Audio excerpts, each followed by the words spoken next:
Now, how many of you have captured that awesome mature buck picture where he comes in, he looks at your camera, either video or picture, and then you never get another picture or video of him again? He looks at that box, he doesn't like it, and he runs, he leaves, and he doesn't come back during the daylight around that location.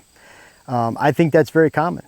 In fact, it's so common that I encourage you not to use infrared red flashes, red bulbs on your cameras. We like the blackouts or low glow that we use from Exodus Trail Cameras, awesome trail camera company that's reliable. And we also put our cameras about 6 foot high, somewhere in this range on the tree, so they're above eye level. That helps greatly. I'd say that take 50–60% of the problems away from deer looking at your cameras. And then I also love to use a tree that is bigger than the camera to hide that shape of the camera. And I also want to have enough vegetation or branches around that camera so that if a deer's looking at it from the side, that camera is not profiled. You do those things, your camera's not going to be hidden. They take a look at that, and even then, I look at it like if you have deer 5 to 10 times out of 100 looking at your camera when they walk by, you need to do something different. The camera behind right back here that we have on a mock scrape is hidden with branches. There's a branch coming out above it. The one over here is 6.5 feet tall. I can barely reach it, I'm short, but we hide these cameras really well. Bucks do look, especially older bucks, they do look at those camera boxes, nothing else. They're not smelling it, they're not seeing the bulbs, they don't hear it. We have cameras during the daylight, they've been poorly located, head high. Every deer during the daylight looks at it, every deer at night just walks right by. It means they can't see the bulbs, they're not smelling it, they don't hear it, they simply just see that box. Now imagine you transfer that box to an actual deer blind. They're afraid of this little box right there. They don't like it. They're spooky of it. It's very risky. For whatever reason, they've been ingrained. They don't like it. Imagine what they think of a 6x6 box out in the middle of a food plot or out in the middle of a field in general. Sure, the local deer get used to it, but if you have a great property, the mature buck shouldn't be there during the summertime to get used to that blind in the first place. You should have fall habitat, fall bedding, fall food. So imagine that buck when he comes in during the daylight for the first time, end of October, early November, and he sees that monstrosity of a box that's not hidden on your food plot, on your land, out in a swale, out in a grassy field.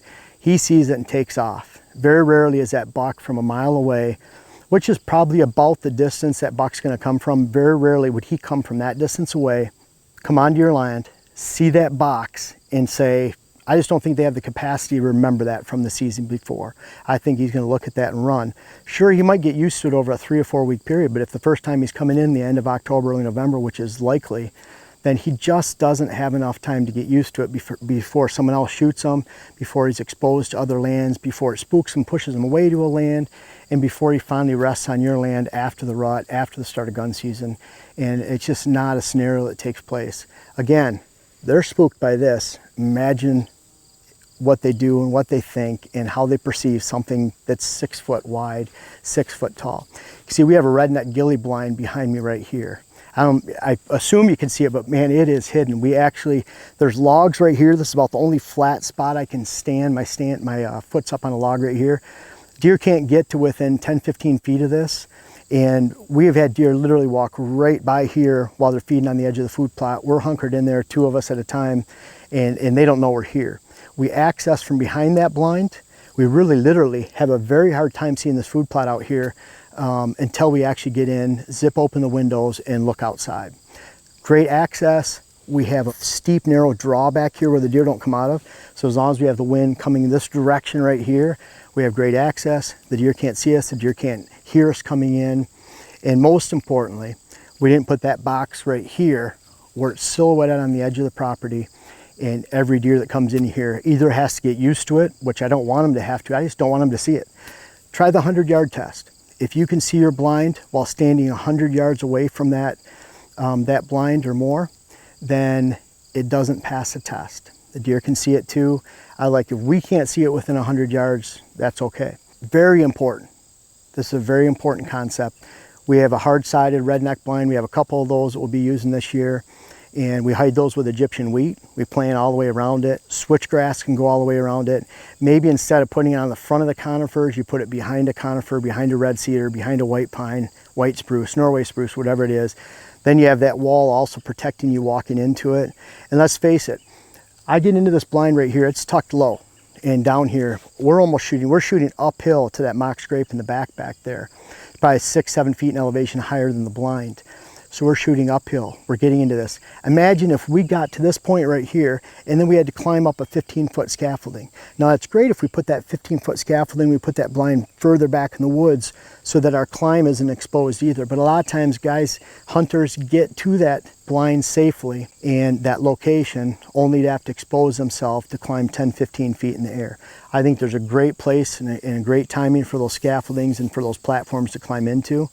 Especially we like them where there's a hillside, you're climbing up the back, you're not cresting, and you can look over and see your shot.